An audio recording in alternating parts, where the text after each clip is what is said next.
Alright, so today's video is just going to be about replacing the alternator on my 74 Beetle.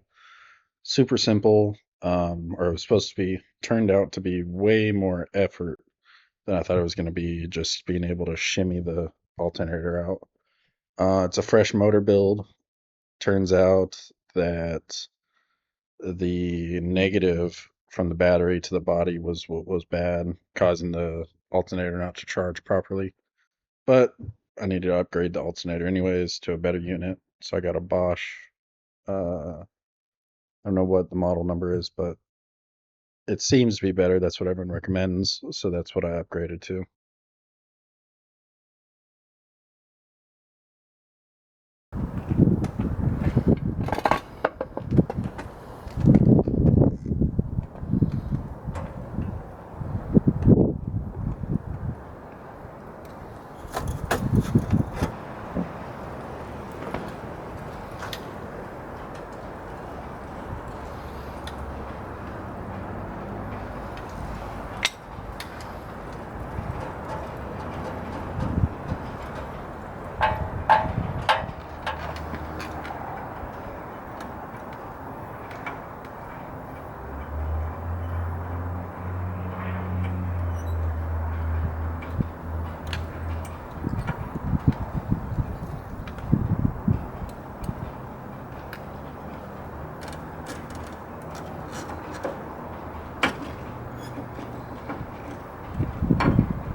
So when I watched the video, one of the things they recommend doing was taking this pedestal off the alternator sits on.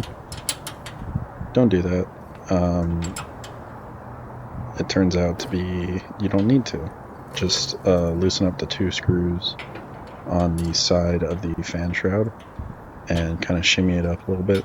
And you may have to lean it back or towards the front of the car if you're trying to sneak the alternator out. But you don't have to undo this pedestal. I ended up just tightening up the bolts and it didn't leak, so I was good. But yeah, that was one mistake that I made in this process.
So I only ended up recording the most of the removing it because it was such a pain to get this out. It took hours and you're only seeing a few minutes. It was dark by the time I started reinstalling it.